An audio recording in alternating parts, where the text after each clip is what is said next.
তোমরা কি লক্ষ্য করলে এখানে কি ঘটনা ঘটলো? এটা তোমরা বাড়িতে বসেও করতে পারো। এখানে খুবই সাধারণ একটা পরীক্ষা করা হচ্ছে। কেউ যদি তার এক হাতে একটা স্টিল বার ও অপর হাতে একটা ম্যাগনেটকে নিয়ে স্টিল বারের একদিকে ম্যাগনেট ও অন্যদিকে কিছু লোহার পেরেককে রাখলো। এবার এক হাত দিয়ে স্টিল বারকে স্থায়ী করে ধরে রেখে অপর হাত দিয়ে ম্যাগনেট স্টিল বারের কাছে আনলে আমরা দেখতে পাচ্ছি লোহার পেরেকগুলো স্টিল বারের প্রতি আকর্ষিত হচ্ছে। চলো আরও একটা এক্সপেরিমেন্ট দেখি। এখানে কিছু আয়রন পেপার ক্লিপ ম্যাগনেট দ্বারা আকর্ষিত হচ্ছে। লক্ষ্য করো কি ঘটনা ঘটছে। প্রথম ক্লিপটি ম্যাগনেট দ্বারা আকর্ষিত হচ্ছে, তারপর দ্বিতীয় ক্লিপটি প্রথম ক্লিপ দ্বারা আকর্ষিত হচ্ছে এবং তৃতীয় ক্লিপ দ্বিতীয়ের সাথে এইভাবে চলতে থাকে ও চেন তৈরি হয়। দেখতে পাচ্ছ শুধুমাত্র প্রথম ক্লিপটি ম্যাগনেটকে স্পর্শ করে আছে, বাকি ক্লিপগুলি কিন্তু ম্যাগনেটের সংস্পর্শে নেই। যদি দ্বিতীয় পেপার ক্লিপকে লক্ষ্য করি, সেটা প্রথম ক্লিপের সাথে আটকে রয়েছে, বা বলতে পারি প্রথম পেপার ক্লিপ দ্বিতীয় ক্লিপকে আটকে রেখেছে। তাহলে অবশ্যই প্রথম পেপার ক্লিপের মধ্যে ম্যাগনেটিক প্রপার্টি রয়েছে। আসলে প্রথম ক্লিপ চুম্বককে স্পর্শ করে থাকায় এটিও চুম্বকত্ব ধর্ম অর্জন করে। চলো ব্যাপারটা বিস্তারিতভাবে বোঝা যাক ঠিক কি ঘটছে। এই ছবিটা দেখলে তোমরা আরো ভালো করে বুঝতে পারবে। এই ম্যাগনেটিক নর্থ পোলের কারণে প্রথম ক্লিপের কাছের প্রান্তে সাউথ পোল তৈরি হবে এবং দূরের প্রান্তে নর্থ পোল তৈরি হবে। একইভাবে যখন প্রথম পেপার ক্লিপটি দ্বিতীয় পেপার ক্লিপকে অ্যাট্রাক্ট করবে, তখন এই নর্থ পোলের কারণে এই প্রান্তে সাউথ পোল ও অপর প্রান্তে নর্থ পোল তৈরি হবে। একই ঘটনা ঘটবে বাকি ক্লিপগুলির মধ্যেও। এইভাবে বিপরীত ক্লিপগুলি পরস্পরকে আকর্ষণের ফলে চেন তৈরি হবে। এই ঘটনাকে বলা হয় চৌম্বক আবেশ বা ম্যাগনেটিক ইন্ডাকশন। 1813 সালে মাইকেল ফ্যারাডে ম্যাগনেটিক ইন্ডাকশন আবিষ্কার করেন। তিনি লক্ষ্য করেন কোনো এক ম্যাগনেটিক মেটেরিয়াল বা চৌম্বক পদার্থকে চুম্বকের কাছে আনলে বা চুম্বকের সংস্পর্শে রাখলে সেই পদার্থ চুম্বকত্ব ধর্ম অর্জন করে। এই ঘটনাটি হলো চৌম্বক আবেশ। চৌম্বক পদার্থ বা ম্যাগনেটিক মেটেরিয়াল হলো যে সমস্ত পদার্থ সাধারণ অবস্থায় চুম্বক আকর্ষণ দেখায়, যেমন লোহা, তামা, নিকেল, কোবাল্ট ইত্যাদি। চৌম্বক আবেশের ক্ষেত্রে দুটি জিনিস মনে রাখার মতো।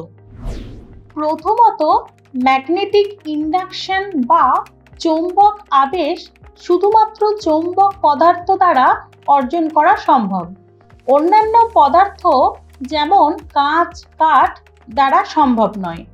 দ্বিতীয়ত, চৌম্বক পদার্থকে ম্যাগনেটের কাছে বা ম্যাগনেটের সংস্পর্শে রাখতে হবে।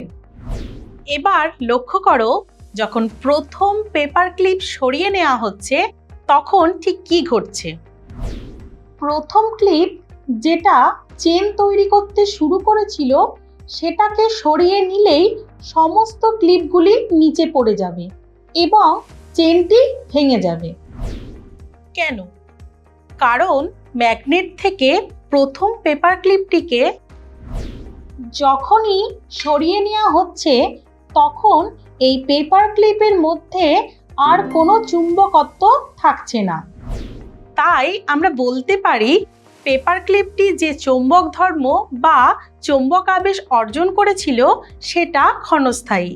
একটু অন্যভাবে বলতে গেলে চৌম্বক আবেশ হলো একটা ক্ষণস্থায়ী প্রক্রিয়া। তোমরা খেয়াল করবে, যদি চেনের শেষ ক্লিপটি সরিয়ে নেওয়া হতো তবে সেটা বাকি ক্লিপগুলোর ওপর কোনো প্রভাব ফেলতো না। আচ্ছা, আমরা যতই ক্লিপ জুড়তে থাকি না কেন, এই চেন তৈরি কি সব সময়ের জন্য চলতে থাকবে?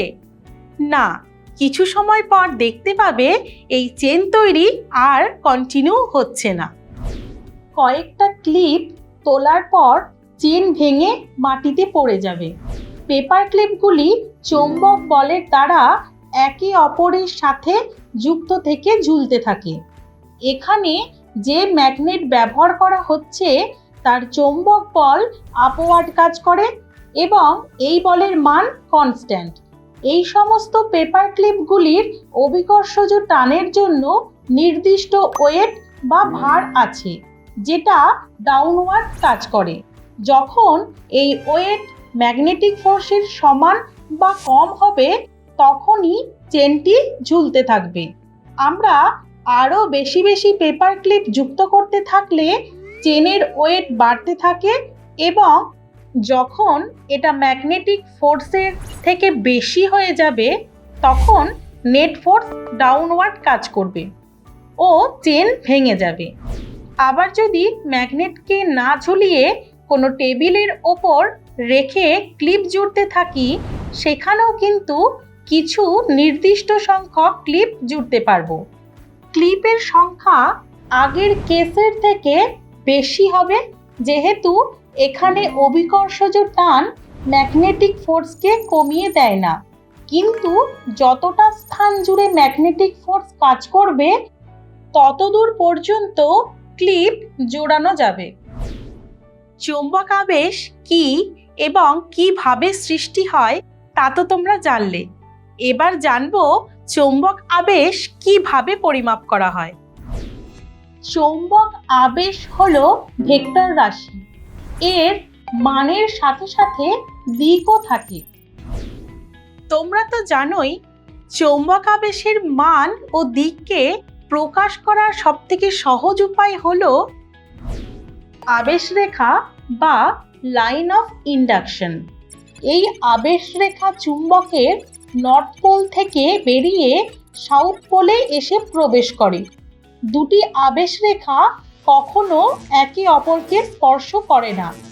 আবেশ রেখার সংখ্যা যত বেশি হয় চুম্বকত্ব বা চৌম্বক আবেশও তত বেশি হয়।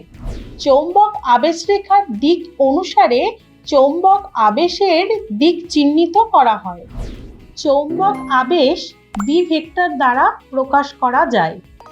ধরো শূন্য মাধ্যমে কোনো এক বিন্দুতে চৌম্বক প্রাবল্য H এবং কোনো একটি মাধ্যমের চৌম্বক ভেদ্যতা মিউ, তবে ওই মাধ্যমে ওই বিন্দুতে চৌম্বক আবেশ হবে B vector equals to mu into H vector. কোনো সমসত্ব মাধ্যমে চৌম্বক আবেশ ও চৌম্বক ক্ষেত্রের প্রাবল্য একই দিকে হয়। চৌম্বক আবেশ রেখাগুলিকে সাধারণত আমরা বলরেখা বলে থাকি। কোনো মাধ্যমের মধ্যে এই বলরেখাগুলিকে আমরা স্রোত হিসেবে কল্পনা করতে পারি, যেমন জলস্রোত। জলস্রোত থেকে যেমন জলপ্রবাহের ধারণা পাওয়া যায়, তেমনি চৌম্বক বলরেখার স্রোত থেকে চৌম্বক প্রবাহের ধারণা পেয়ে থাকি। কোনো চৌম্বক ক্ষেত্রে থাকা কোনো তলের সাথে যে কটি আবেশ রেখা লম্বভাবে অতিক্রম করে তাকেই ওই তলের সাথে জড়িত চৌম্বক প্রবাহ বা চৌম্বক ফ্লাক্স বলা হয়। ম্যাগনেটিক ফ্লাক্স তোমাদের কাছে নতুন হলেও এর আগে তোমরা ইলেকট্রিক ফ্লাক্সের সাথেও পরিচিত হয়েছো।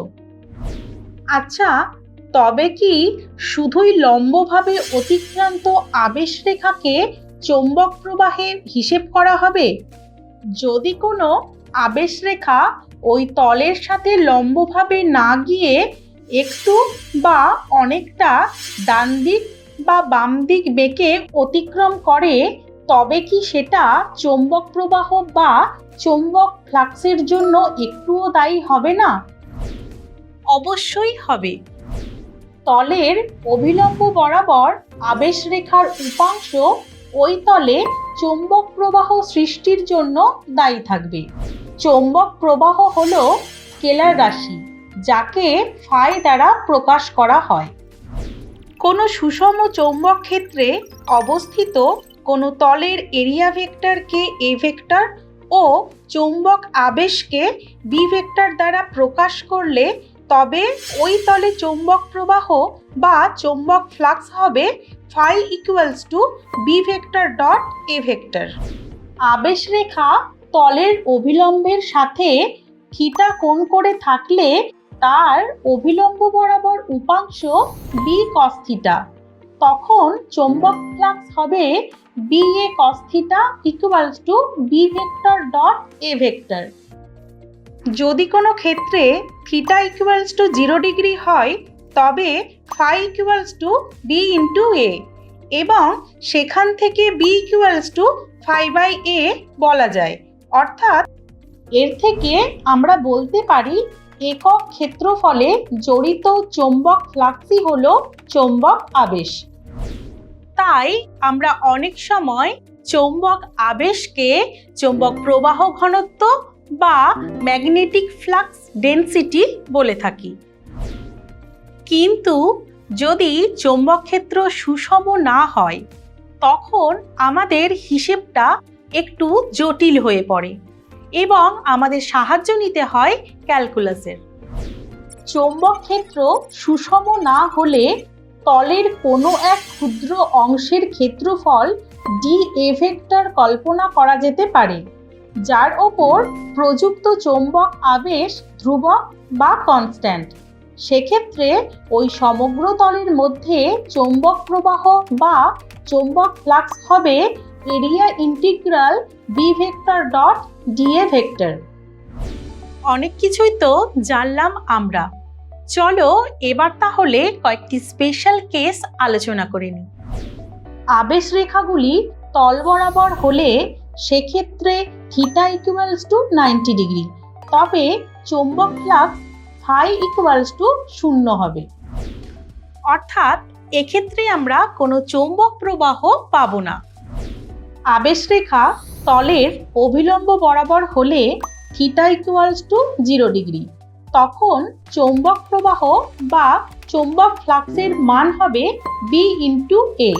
এক্ষেত্রে চৌম্বক ফ্লাক্স ধনাত্মক ও আবেশ রেখা তলের অভিলম্বের অভিমুখের বিপরীতে প্রবেশ করলে থিটা ইকুয়ালস টু 180 ডিগ্রি, তখন চৌম্বক ফ্লাক্সের মান হবে মাইনাস বি ইন্টু এ।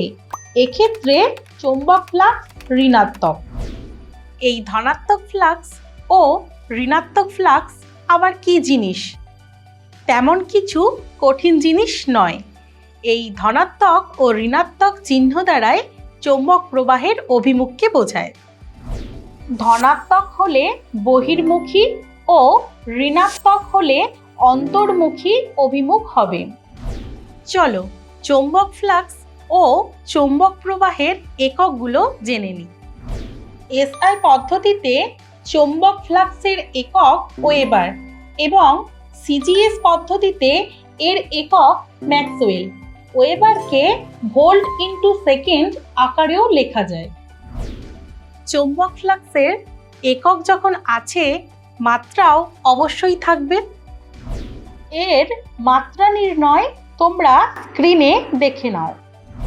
তোমরা দেখতে পেলে চৌম্বক ফ্লাক্সের মাত্রা ও শক্তির মাত্রা একই, অর্থাৎ চৌম্বক ফ্লাক্সও এক প্রকার শক্তি, যা আমাদের দৈনন্দিন জীবনে অনেক ব্যবহার করা হয়।